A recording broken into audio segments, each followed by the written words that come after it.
तो दोस्तों फाइनली मैं लेकर आ चुका हूँ इंसीडियस 6 यानी कि Insidious out of the further की एक्सप्लेनेशन को। और ये मूवी बनाई है ब्लमहाउस ने, जिन्होंने ऑब्सेशन और बैकरूम जैसी फिल्में बनाई थी। और हाँ दोस्तों, मूवी अभी रिलीज हुई है तो इसका कोई भी प्रिंट अवेलेबल नहीं है। मैं यहाँ पर खाली ट्रेलर वाले पिक्चर्स को इस्तेमाल करूंगा। हो सकता है कि आपको कुछ चीजें रिपीटेटिव लग सकती हैं, लेकिन माफी चाहूंगा, इसकी पिक्चर्स अवेलेबल है ही नहीं। तो मेरी आवाज पर फोकस करना, सीन को इमेजिन करने की कोशिश करना। तो उम्मीद करता हूँ कि आपको ये फिल्म जरूर पसंद आएगी। ये काफी बेहतरीन है। साथ ही साथ मैंने इससे पहले की 5 पार्ट्स को एक्सप्लेन कर रखा है। इनकेस आपने मिस कर दिया, जाकर जरूर चेकआउट कर लेना। आपको ढेर सारी हिडन डिटेल्स मिलेंगी, क्योंकि इस मूवी को समझने के लिए आपको पहली मूवी सारी की सारी देखनी होंगी, ताकि आपको सारे के सारे रेफरेंस समझ में आएंगे। और उन फिल्मों को देखने का लिंक आपको नीचे डिस्क्रिप्शन में पिन कमेंट में मिल जाएगा। तो चलिए अब बिना किसी देरी के चलते हैं सीधा वीडियो की तरफ।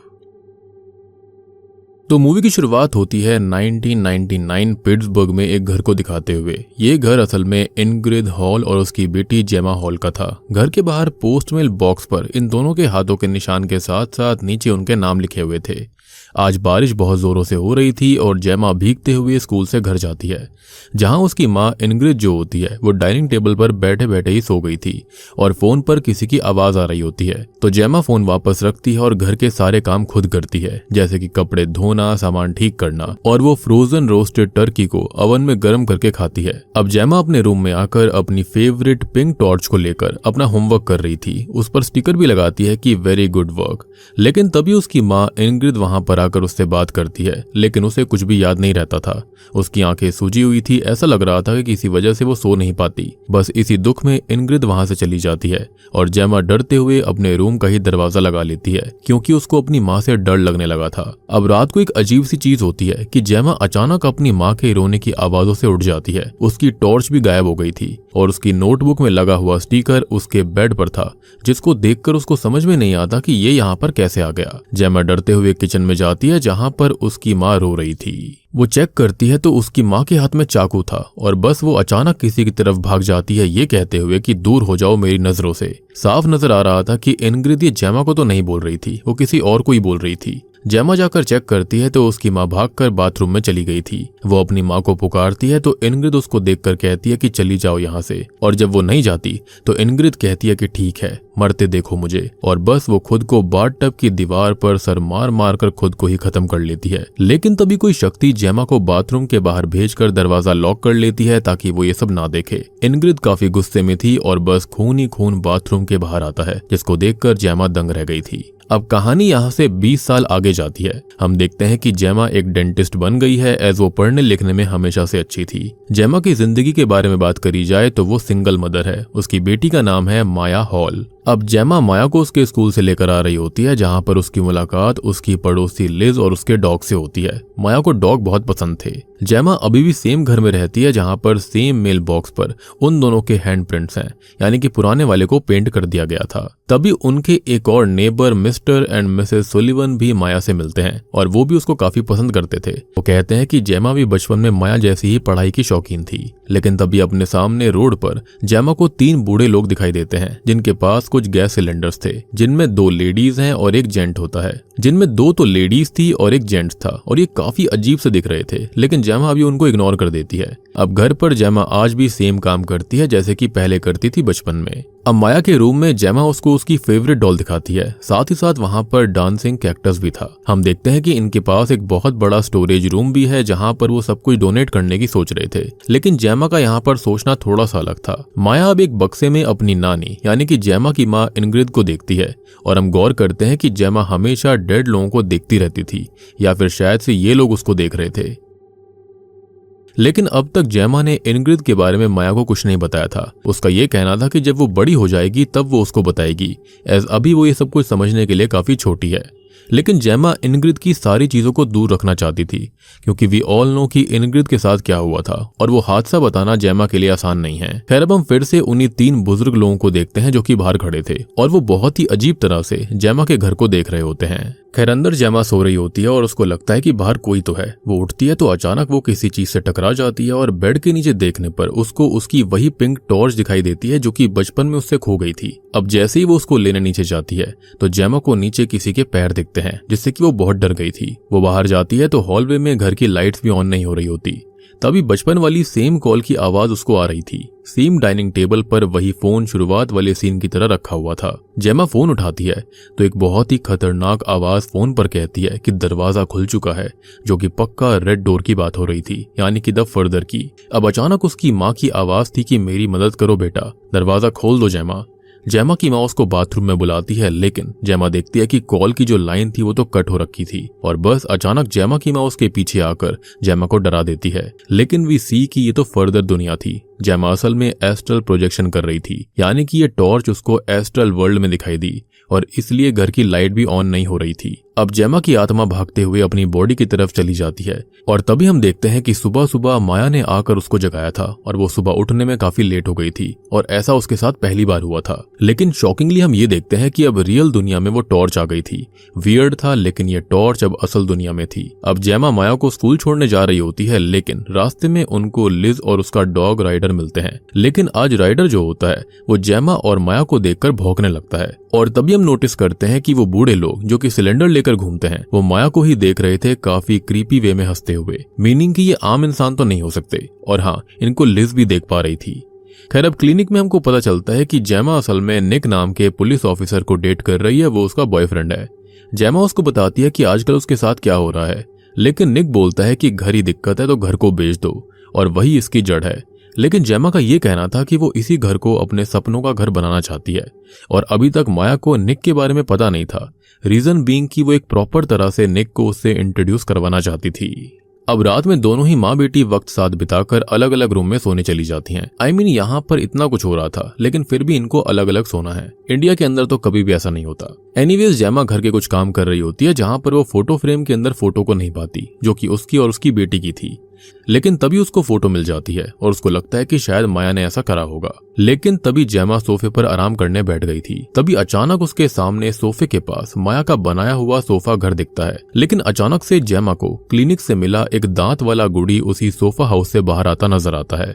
उसको लगता है कि शायद माया खेल रही होगी, तो वो अंदर सोफा हाउस में जाती है तो वहां शॉकिंगली घना अंधेरा था और फोन की फ्लैश लाइट से वो आगे बढ़ती है, लेकिन वहां पर माया नहीं मिलती। मतलब कि वो खुद शॉक्ड हो गई थी कि आखिरकार इतने छोटे से सोफा हाउस के अंदर इतनी गहराई कैसे हो सकती है। लेकिन अचानक से ये जगह एक भूल भुलैया बन गई थी, जहां पर उसको वही 3 बुजुर्ग लोगों के भूत हॉन्ट करते हैं और उस पर हमला करने भागते हैं। लेकिन किसी तरह से वो साइड से करके वहां से बाहर निकलने की कोशिश करती है और यहाँ पर काफी क्लॉस्ट्रोफोबिक फील आ गई थी, जैसे कि सोफे के बीच से आप कट कर बाहर निकलने की कोशिश कर रहे हो। लेकिन तभी वो भूत ये कहता है कि वो आ रहा है तुम्हारे लिए और वो उसके हाथ में कोई चीज रख कर चला जाता है, जो कि था एक बैज जिस पर एक कील भी थी, जिससे कि जेमा काइंड ऑफ मार्क्ड हो गई थी और इस पर किसी के नाम के इनिशियल्स की कार्विंग भी थी, जो कि थे CL।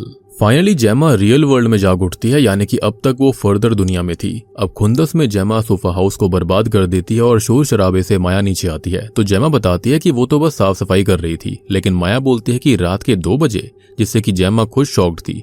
फिर वो माया को सुलाने ले जाती है और तभी फोन पर जेमा निक को ये सब बता रही होती है। वो बोलती है कि आंख खुली तो जेमा की माँ के गहने उसके पास थे और उन पर सेम उसी बैज जैसा मार्क भी लगा हुआ था, यानी कि नाम के इनिशियल्स थे। एक अंगूठी पर भी सेम इनिशियल्स होते हैं, जो कि उसकी माँ की अंगूठी थी। खैर अब जैसे ही जेमा आज क्लिनिक के अंदर जाती है तो वो ये देखती है कि उसके नाम का फोटो फ्रेम गायब था, जिस पर डॉक्टर कहता है कि शायद वो टूट गया होगा और ठीक करवाने के लिए दिया गया होगा।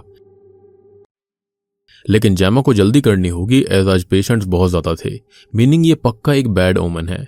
लेकिन तभी हम देखते हैं कि लेस्टर नामक पेशेंट का नंबर था, जो कि उसको कल रात सपने में दिखा था। साथ ही साथ उनके घर के सामने यही उन तीनों बुजुर्गों में से एक था। अब जेमा उससे ये पूछती है कि तुमको तो मैंने पड़ोस में देखा था ना, लेकिन बस वो अपना मुंह खोल देता है और ये बहुत ही डर्टीएस्ट मुंह था हिस्ट्री का। इससे गंदा मुंह मैंने आज तक नहीं देखा। लेकिन जब जेमा उसके मुंह को चेक करती है तो उसके दांतों के बीच में बहुत ही कुछ अजीब सा चिपचिपा फंसा हुआ था और फिर उसकी दाढ़ से एक बहुत बड़ा वाला बाल निकलता है, जिससे कि लेस्टर का दांत ही टूट गया था। अब जेमा एक्सरे करती है, लेकिन वो नोटिस करती है कि दांतों के ऊपर भी दांत थे, यानी कि 2 सेट ऑफ दांत थे वहां पर और बहुत ही अजीब चीज थी ये। जेमा शॉक्ड हो गई थी। जैसा कि एक्सरे में था वो बिल्कुल सही था, वहां पर एक की जगह वाकई में 2 सेट थे, यानी कि दांत के 2 सेट थे उसके अंदर, जिसको चेक करने के लिए जब जेमा उसके मुंह में उंगली डालती है तो वो जेमा को ही काट लेता है, जिससे वो डर के मारे दूर हटती है। लेकिन तभी वो पीछे वाली लाइट से टकराकर वहीं बेहोश हो जाती है, जिससे कि वो अचानक से फर्दर वर्ल्ड में पहुंच गई थी, जहां पर उसे हर तरफ भूत ही भूत दिखते हैं। अब हम ये देखते हैं कि वहां पर एक डेंटिस्ट भूत था और बाकी सारे पेशेंट्स थे उसके, बट वहां पर एक मेन भूत भी होता है जिसको सब दूर से देख रहे थे। और हम डॉक्टर गोस्ट को नोटिस करते हैं जिसने की ऑपरेटिंग चेयर पर जेमा को बांध दिया था, जो एक मशीन लेकर उस पर ऑपरेट करने आ ही रहा होता है, जो कि बेसिकली ड्रिल थी। लेकिन तभी एक आंख पर पट्टी बंधा हुआ डीमन वहां पर आकर उसे रोक देता है, जो कि कहता है कि इसके खत्म होने के बाद ये सब करना, अभी इसकी जरूरत है। अब देखने वाली बात ये थी कि सभी गोस्ट इस डीमन के सामने झुक गए थे, जैसे कि वो उसके गुलाम हो। अब डीमन तभी एक खास मकसद से एक खुले मुंह वाली इविल स्पिरिट को चुनता है, जो कि जेमा के पास आ रहा होता है। लेकिन तभी वहां पर इंसीडियस वाली चाची यानी कि एलिस आ जाती है, और सच में इस मोमेंट पर तो थिएटर में भी सीटियां बज गई थी, because she is protecting every dead door, यानी कि फर्दर वर्ल्ड को, ताकि कोई डीमन बाहर ना जा पाए,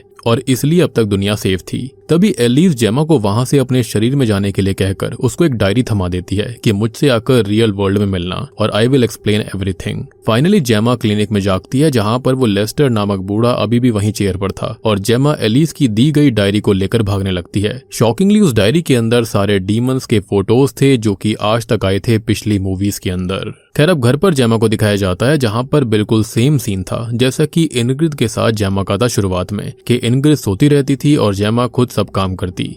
जेमा तभी कहती है कि चलो माया खाना खा लेते हैं, लेकिन माया उसको याद दिलाती है कि वो लोग पहले ही खाना खा चुके हैं, यानी कि जेमा को रियल वर्ल्ड और एस्ट्रल वर्ल्ड का कुछ भी याद नहीं रह रहा था। यानी कि जेमा की माँ भी सेम चीजों से डील कर रही थी 20 साल पहले, विच एक्सप्लेन्स कि उसका वियर्ड सा बिहेवियर क्यों था। अब माया को लगता है कि बाहर पुलिस आई है, लेकिन ये निक था जिसको जेमा ने वहां पर बुलाया था माया की बेबी सिटिंग करने के लिए, ताकि वो खुद एलिस की डायरी में लिखे गए पते पर जा सके। निक माया से बात करता है और खुश हो जाता है, क्योंकि माया समझ गई थी कि ये मेरी मॉम का बॉयफ्रेंड है, और उसको निक काफी पसंद भी आया था। अब ये जो एड्रेस था ना, वो किसी टैटू शॉप का था, जहां पर क्लेयर नामक लड़की थी, जो कि पहले से जानती थी कि एलिस ने बताया था कि जेमा आएगी। क्लेयर डाउट क्लियर करने के लिए बताती है कि लैम्बर्ट परिवार की मदद करते हुए एलिस तो 2011 में ही खत्म हो गई थी, लेकिन उसकी स्पिरिट उसके जरिए सबसे बात करती है। बेसिकली वो मीडियम है, ताकि एलिस उसके अंदर आकर जेमा जैसे लोगों की हेल्प कर सके। इनफैक्ट क्लेयर ने संतरों के ऊपर उसी आंख में पट्टी बंधे हुए डीमन का चेहरा पहले से बनाकर रखा हुआ था, एज एलिस के जरिए उसको सब पता चल गया था। ये मान लो कि क्लेयर टकर और स्पेक्स का काम कर रही थी, लेकिन उनसे बेटर थी, क्योंकि वो उसके लिए मीडियम बन सकती थी। और मुझे लगता है कि वो दोनों शायद से पार्ट 3 में इमोजन और मेलिसा के साथ ही सेट हो गए होंगे और काम छोड़ दिया होगा, और शायद से इसलिए एलिस को किसी नए को ढूंढना पड़ा। अब तभी प्लान समझाया जाता है कि क्या होगा। क्लेयर जो है वो एक चेयर पर बैठकर हेजमेट सूट पहनकर हेडफोन्स लगाकर म्यूजिक के जरिए नींद में जाएगी और एस्ट्रल वर्ल्ड में एलिस से मिलेगी, और बस तभी एलिस क्लेयर की बॉडी में एंटर करके यहाँ पर जेमा से बात करेगी। उन्होंने एक टाइमर भी सेट किया था कि जब वो बजेगा तब वक्त पूरा हो जाएगा, क्योंकि क्लेयर ज्यादा देर तक उस दुनिया में नहीं रुक सकती, अदरवाइज गोस्ट और इविल स्पिरिट समझ जाएंगी कि वो जिंदा इंसान है और फिर उसको पजस करने की वो कोशिश करेंगे। जैसे ही अलार्म बजेगा, जेमा को क्लेयर को उठाना होगा और उसके हेडफोन्स निकाल देने होंगे। क्लेयर अब गहरी सांस लेकर कहती है कि ये काम बहुत रिस्की है। अब तभी अचानक से एलिस जो होती है वो क्लेयर के जरिए जेमा से बात करती है। शीशे के अंदर हम साफ देख पाते हैं कि अब वहां पर एलिस आ चुकी थी। वो जो बताती है वो तो इस पूरी फ्रेंचाइजी का सबसे खतरनाक प्लॉट था, यानी कि अब तक किसी भी मूवी के अंदर ऐसा नहीं हुआ। जेमा उससे हेल्प मांगती है तो एलिस बताती है कि उसने लैम्बर्ट परिवार की रिसेंटली हेल्प करी थी। डॉल्टन और उसके परिवार ने रेड डोर को हमेशा के लिए पेंट करके बंद कर दिया था। एलिस फर्दर और रेड डोर के बारे में जेमा को सब बताती है। एलिस का कहना था कि ये सिर्फ सपने नहीं हैं, और जेमा जो है वो मुसाफिर है, उसके पास खास शक्तियां हैं और वो शैतानों की दुनिया में जा सकती है।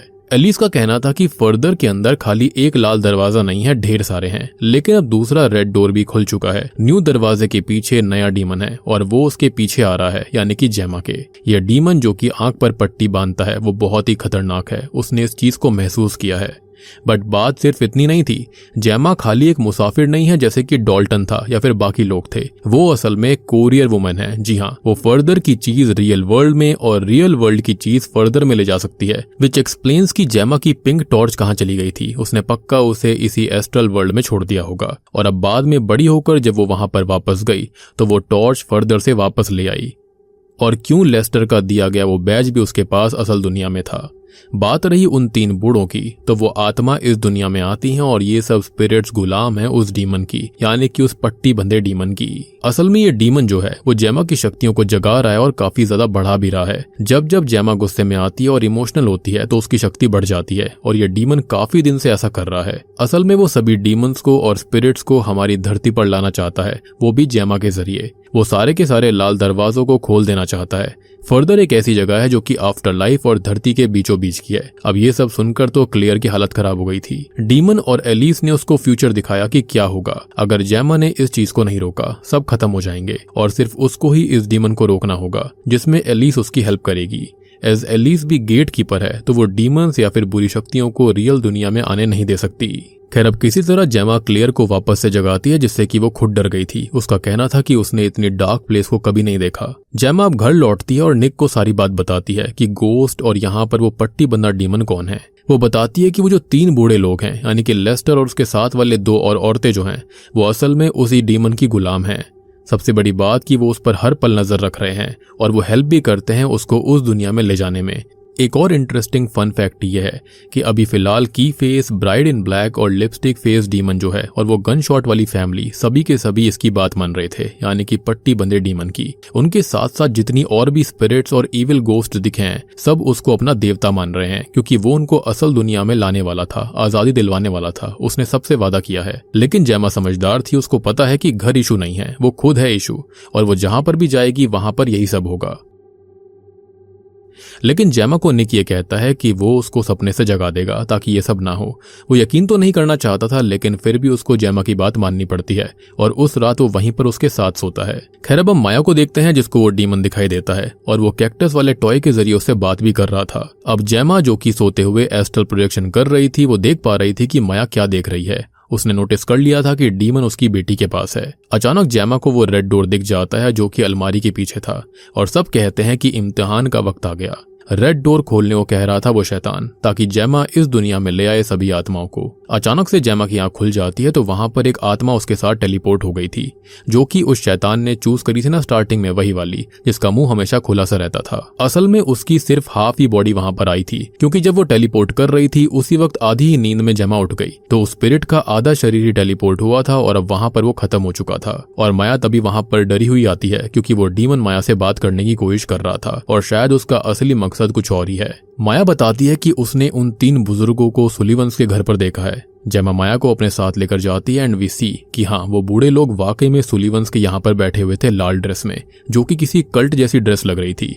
फिलहाल तो उनको कोई खबर नहीं मिलती कि सुलिवंस का क्या हुआ। अब अगले दिन निक वहां पर चेक करने जाता है, क्योंकि उनको उनके घर में जाकर देखना था, और इसी बहाने जेमा सुलिवंस के घर में चली जाती है। वहां पर टीवी पर इसी आग पर पट्टी बंधे डीमन की असली जिंदगी चल रही थी जब वो इंसान था। इसका नाम था साइरस लैम, जो कि इनिशियल से मैच करता है सीएल वाला। हम देखते हैं कि साइरस लैम का एक कल्ट था और उसने इन्हीं 3 लोगों को चुना था जो कि आज बूढ़े हैं, जिनके नाम हैं लेस्टर, एडना और पैट्सी।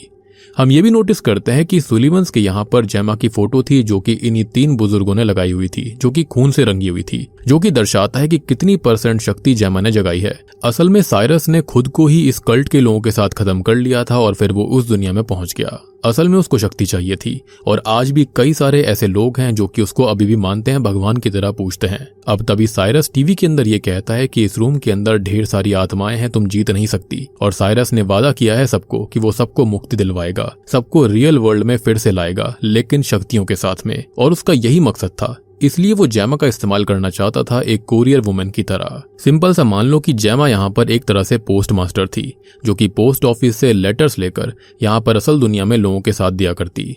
अब वो लेटर्स जो हैं वो कुछ और नहीं बल्कि डीमंस और इविल स्पिरिट्स हैं, और फिर वो उनको असल दुनिया में छोड़ सकती है। लेकिन अब जैसे ही जेमा चिल्लाती है कि मुझसे दूर हो जाओ, अचानक वो एस्ट्रल वर्ल्ड में चली गई थी और साइरस उसको दूर फेंक देता है। जेमा तभी अचानक रियल वर्ल्ड में जाग जाती है और जेमा की चिल्लाने की आवाज सुनकर निक वहां अंदर जाता है। वो ये कहती है कि टीवी में देखो, ये सब वही आदमी कर रहा है। लेकिन शॉकिंगली वहां पर अब टीवी नहीं था, बल्कि उसका बेस बचा हुआ था, जो कि बहुत ही खतरनाक वे से हो रखा था, क्योंकि उसने उस टीवी को यहाँ पर पैरानॉर्मल दुनिया में भेज दिया, यानी कि फर्दर के अंदर। और निक भी ये देखकर हैरान रह जाता है, वो भी यकीन करने लगता है कि हाँ, पक्का यहाँ पर पर जेमा के अंदर कोई ना कोई शक्ति तो है। वहाँ घर के अंदर अब सुलिवंस भी हमको नहीं दिखते, वहाँ पर बस ऑक्सीजन सिलेंडर्स पड़े हुए थे। अब सुलिवंस के घर में हम देखते हैं कि बूढ़े आदमी लोग वहीं पर आराम से बैठे थे और माया को जेमा वैसे ही डांट रही थी जैसे उसकी माँ इनग्रिड बचपन में डांटा करती। जेमा को अब समझ में आता है कि आखिर उसकी माँ का क्या हाल हुआ था। अब निक पुलिस में था तो वो साइरस की पूरी डिटेल्स निकाल कर लाता है। वो बताता है कि वो लोगों को ये कहता था कि वो उनके पूर्वजों से बात करवा सकता है और फिर अचानक से साइरस को गोली लगी थी और वो खत्म हो गया। शायद से किसी ने कंप्लेंट कर दी होगी जिस दौरान ऐसा हुआ होगा। तभी एलिस के कहने पर क्लेयर उनके घर आती है। वो सारा प्लान बताती है कि आखिरकार उनको करना क्या है और कैसे वो बच सकते हैं इस चीज से, क्योंकि अगर ये आत्माएं इस दुनिया में आ गई तो पूरी धरती ही खत्म हो जाएगी। फिलहाल सीन ये हुआ था कि साइरस ने जेमा के स्पिरिट का आधा हिस्सा अपने कंट्रोल में कर लिया था, जिससे कि वो उसको बार बार एस्ट्रल वर्ल्ड में जाने के लिए मजबूर करता। इसी वजह से वो कहीं पर भी बैठी बैठी सो जाया करती थी। सो अभी आधा शरीर और आधी आत्मा जेमा की साइरस के पास है। तो उनको करना ये है कि उन्हें उस रेड डोर को बंद करना है, लेकिन उससे पहले एलिस की मदद से जेमा को वापस से एस्ट्रल वर्ल्ड में जाकर उसी लाल दरवाजे से होते हुए साइरस को अपने पीछे काफी अंदर लेकर जाना होगा और फिर उसी लाल दरवाजे से लौटकर उसको सील करके वापस अपने शरीर में भी आना है। अब रेड डोर के अंदर कुछ भी हो सकता है, कोई नई दुनिया या फिर किसी की यादें। जेमा ऑलरेडी वो रेड डोर देख चुकी थी जो कि वहीं कपड़ों की अलमारी के पीछे छुपा हुआ था। लेकिन दिक्कत ये है कि वो तीन बूढ़े यानी कि लेस्टर और उसकी टीम जो है वो साइरस के गुलाम उस दरवाजे को बचा रहे हैं, प्रोटेक्ट कर रहे हैं। एलिस ने ये बताया था, नहीं तो वो खुद ही ये सब कर सकती थी। लेकिन फिलहाल जो शक्ति है वो जेमा के पास है। तो एक स्टेप था रेड डोर के अंदर साइरस को ले जाकर दरवाजा बंद करना और वापस अपने शरीर में लौटना। लेकिन इसका दूसरा हिस्सा ये था कि उन्हें बूढ़े लोगों के शरीर को सुलिवंस के घर में ढूंढकर उनका एस्ट्रल प्रोजेक्शन बंद करवाना होगा ताकि वो उस लाल दरवाजे के सामने ना रहें, जो कि करेगा निक।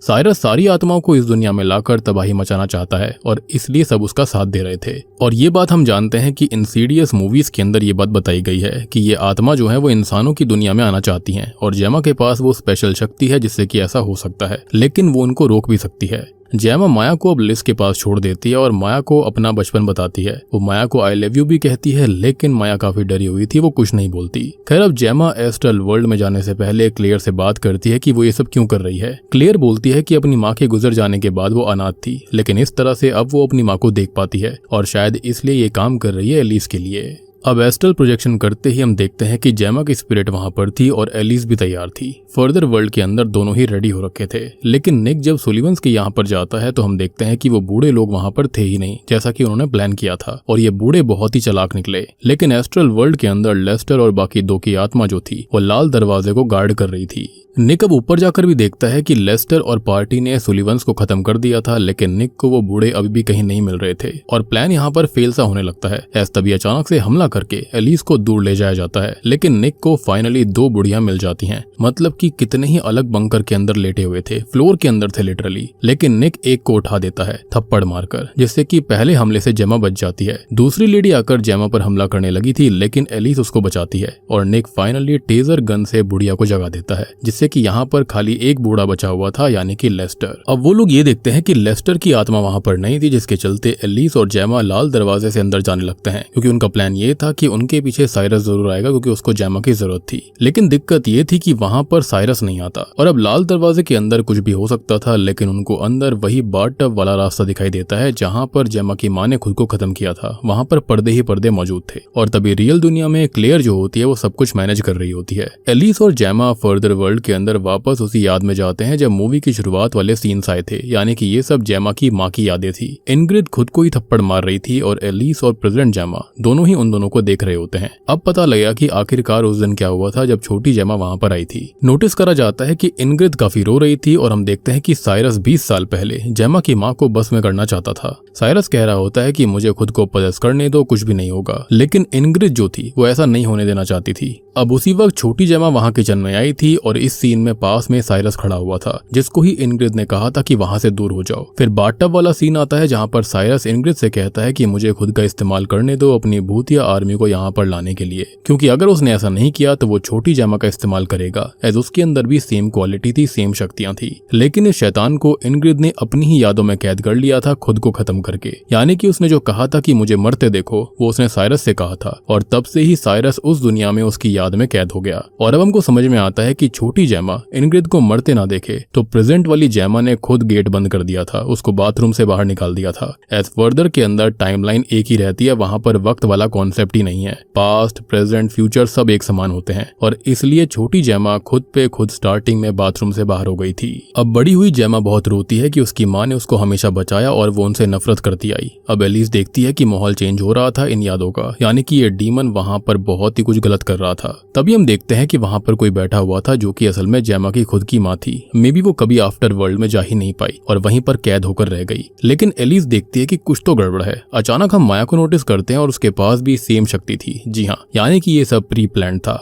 माया को शुरुआत से ही टारगेट करा गया। साइरस को आजाद करने वाली जैमा नहीं बल्कि माया होगी। माया ने अनजाने में गेट खोल दिया था और इसलिए ही जैमा के साथ अचानक ये सब हो रहा था। जानबूझकर जैमा के साथ साइरस ने ऐसा किया ताकि माया उससे दूर हो जाए, उससे नफरत करने लगे। और आप जानते हो कि जब भी यहाँ पर इमोशंस होते हैं तो इनकी शक्तियां ज्यादा बढ़ती हैं। उसको पता था कि एलिस हेल्प करने आएगी, इसलिए उनके प्लान से आगे उसने एक और प्लान बनाया। माया हमेशा से रियल टारगेट थी, एज वो बहुत ही इजी टारगेट थी उनके लिए। जैमा तो बस यहाँ पर एक डिस्ट्रैक्शन थी। एज डीमन जानता था कि जैमा स्ट्रांग है और उसकी बातों में इजीली नहीं आएगा, क्योंकि इनग्रिड से वो ये चीज देख चुका था और उस दुनिया से इस दुनिया में लाने वाली शक्ति माया के पास भी थी। तुरंत ही एलिस क्लियर से कहती है कि निक को उस तीसरे बूढ़े यानी कि लेस्टर को ढूंढना ही होगा।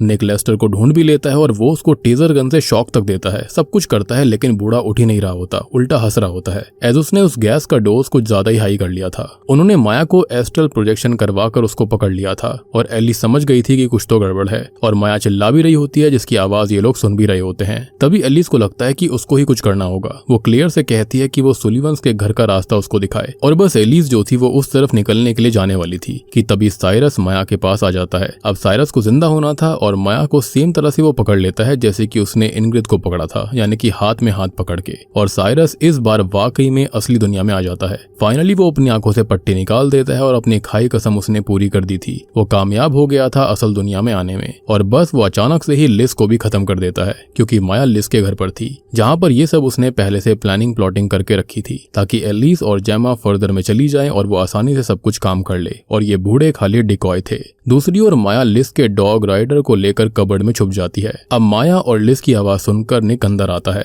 वो यहाँ पर इस डीमन के ऊपर साइरस के ऊपर गोली मारता है लेकिन उसे कुछ नहीं होता। उल्टा वो निक को एक झटके में दूर फेंक देता है, जिससे कि निक बाहर जाकर अपनी गाड़ी से टकराकर वहीं बेहोश हो जाता है। अब साइरस अचानक से ही कुत्ते की जगह माया की गोद में लेटा हुआ था और साइरस अब एक एक करके सबको वापस लाएगा माया की हेल्प से।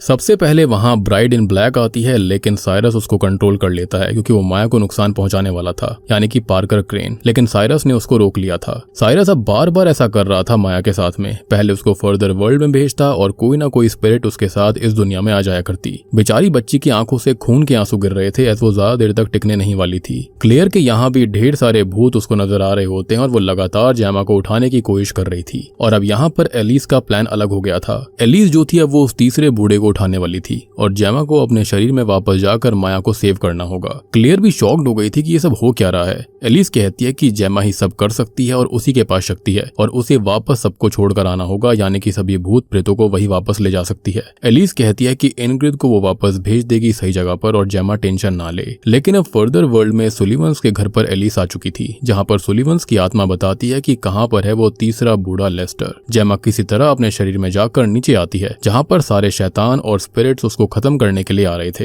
ये स्पिरिट जो थी वो इंसानी खाने और बाकी चीजों के मजे भी लूट रही होती हैं, एज इनको यही सब चाहिए था क्योंकि इनकी कुछ इच्छाई थी। जैमा बस माया के लिए चिल्लाती रह जाती है, लेकिन तभी साइरस सबको रोक कर बोलता है कि जैमा को उसके पास लेकर आओ। लेकिन एलिस अब फाइनली बूढ़े को ढूंढ लेती है और उसको ऐसा फील करवाती है जैसे कि वो फर्दर में नहीं बल्कि रियल दुनिया में आ चुका है और उसको उठना होगा। अब हम देखते हैं कि यहाँ पर सारी की सारी इंसीडियस टाइमलाइंस मिल जाती हैं। सारे के सारे प्रीवियस पार्ट के गोस्ट और डीमंस वहां पर थे और साइरस जो था वो माया का इस्तेमाल अंतिम समय तक करना चाहता था, जब तक कि वो खत्म ना हो जाए। लेकिन तभी एलिस ने बूढ़े के शरीर पर कब्जा करके माया को बचा लिया था। साइरस उससे कहता भी है कि ये क्या कर रहे हो, तो वो मिरर में बूढ़े के अंदर से एलिस की झलक देखता है, जो कि ये कह रही थी कि मैं तो यही करती हूँ, उस दुनिया को गार्ड करके सबकी हेल्प करती हूँ। और एलिस अपना काम कर देती है और गेट बंद होने से पहले ने गेट खोलकर माया को घर से बाहर ले जाता है और बस जैमा अपने घर के अंदर रहती है। लेस्टर अब एलिस की चालाकी देखकर उसकी तरफ भागता है, लेकिन अब एलिस सामने से हट जाती है, जिससे कि लेस्टर असल दुनिया में जाग गया था क्योंकि वो अपने शरीर में वापस लौट आया था।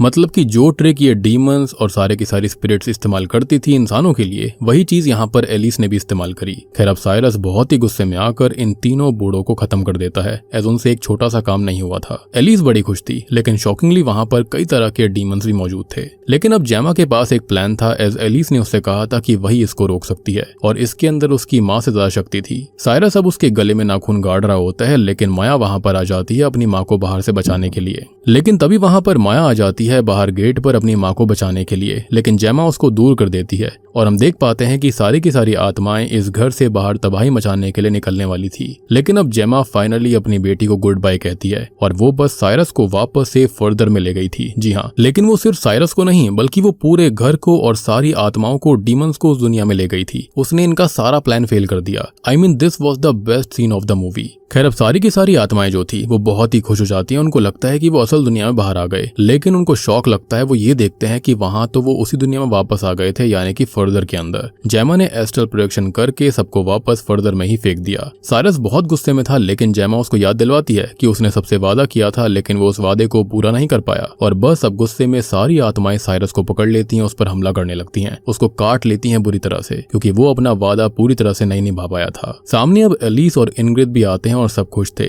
और जेमा को भी अपनी माँ के प्रति एक क्लोजर मिल गया था कि उसकी माँ हमेशा से अच्छी थी। और तभी जेमा भी जाग जाती है असल दुनिया में। अब माँ बेटी दोनों हक करती हैं और दोनों की माओं ने एक दूसरे को बचाया था, यानी कि इनग्रिड ने जेमा को बचाया और जेमा ने माया को। निक भी यहाँ पर काफी खुश होता है और फाइनली एक हैप्पी फैमिली हो गई, जो कि इनग्रिड के साथ कभी नहीं हो पाया था। अब हम ये देखते हैं कि ओल्ड मेमोरीज यानी कि पुराना घर तो फर्दर में चला गया था, लेकिन बाहर जो पोस्ट मेल बॉक्स होता है वहां पर माया, इनग्रिड और जेमा लिखा हुआ था, यानी कि पुराना पेंट उतर कर नए वाले के साथ मर्ज हो गया था, जो कि दर्शाता है कि अब जेमा को अपनी माँ से कोई शिकायत नहीं थी। अब यहाँ पर बेस पुराने घर का रहेगा, लेकिन जेमा अब अपनी नई जिंदगी की शुरुआत करेगी। फाइनली उसने साइरस वाला लाल दरवाजा बंद कर दिया था, जिससे कि सारी बुरी आत्माएं वहीं पर कैद हो जाती हैं। तभी हमको एक पोस्ट क्रेडिट सीन दिखाया जाता है, जहां पर की फेस डीमन का हाथ आता है, जो कि साइरस को उस डेंटिस्ट वाली चेयर पर बांध देता है, जैसे कि जेमा को बांधा गया था। और वहां पर वही स्टार्टिंग वाला डेंटिस्ट आता है, जिसको यहाँ पर साइरस ने रोक दिया था जेमा को कुछ भी करने से। अब वो साइरस का मुंह खोलकर सेम वैसे ही करता है जैसे कि वो जेमा के साथ करने वाला था, यानी कि वो उसके दांतों को ड्रिल कर देता है।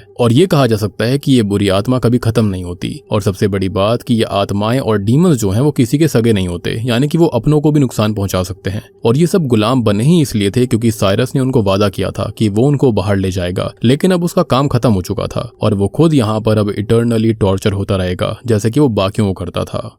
और बूम, इसी के साथ में Insidious out of the further movie यहीं पर खत्म हो जाती है। तो दोस्तों ये थी इंसीडियस 6 यानी कि Insidious out of the further की कहानी। उम्मीद करता हूँ कि आपको एक्सप्लेनेशन पसंद आई होगी। और हाँ, अगर मैं इसको रैंक करना चाहूँ तो पहले 2 पार्ट्स के बाद में इसको 3rd पोजीशन दी जा सकती है, क्योंकि मूवी काफी अच्छी है। आप इसको जाकर थिएटर में जरूर देखना, आपको जरूर मजा आएगा और आपको कुछ नया देखने के लिए मिलेगा। मतलब कि फर्दर वर्ल्ड के बारे में काफी डिटेल में बताया गया है कि वहां पर क्या क्या होता है और एक रेड डोर से ज्यादा भी रेड डोर्स हो सकते हैं। और इस मूवी के अंदर पार्ट 1 से लेकर पार्ट 5 तक के जितने भी रेफरेंसेस दिए गए हैं उनको समझने के लिए आपको सारी फिल्मों को देखना पड़ेगा। एटलीस्ट आप एक्सप्लेनेशन जरूर देखना। मैंने काफी इन डेप्थ एक्सप्लेन किया है, जाकर जरूर चेकआउट करना। Link is in the description and pinned comment. बाकी एलिस जो है वो इसी दुनिया में बस चुकी है, जिसने कहा भी था कि मैंने एक अलग दुनिया देखी है जो कि काफी अच्छी है, यानी कि वो फर्दर से थोड़ा अलग रहती है, लेकिन जब भी किसी को जरूरत होती है तो वो वापस लौटकर जरूर आती है। बाकी यहाँ पर और कुछ समझाने जैसा है नहीं, सारी डिटेल्स मैंने आपको पहले ही बता दी हैं कि जेमा की शक्तियां क्या थी, इनग्रिड के साथ में क्या हुआ था और साइरस का असली मकसद क्या था। उसने रेड डोर के अंदर जाकर एक अलग ही दुनिया बसा ली थी, जहाँ पर उसने सारी की सारी स्पिरिट्स को और डीमंस को अपना गुलाम बना रखा था, इस वादे के चलते कि वो सबको असल दुनिया में लेकर जाएगा। अदरवाइज उससे ज्यादा ताकतवर डीमंस वहां पर ऑलरेडी मौजूद हैं। बट बाकी डीमन से साइरस को जो उसकी स्ट्रेटेजी थी, उसका दिमाग था, वो चीज सबसे अलग कर देती है और यही चीज उसको काफी खतरनाक बनाती है। और बाकी कम पिक्चर इस्तेमाल करने के लिए माफी चाहूंगा, क्योंकि अभी कोई भी फोटो अवेलेबल है ही नहीं, खाली ट्रेलर की पिक्चर्स का ही मुझे इस्तेमाल करना पड़ा। तो वीडियो पसंद आई तो लाइक कर देना, चैनल के ऊपर नए हो तो सब्सक्राइब कर लो। तो मैं आप सबको मिलता हूँ अगली वीडियो के साथ में, तब तक के लिए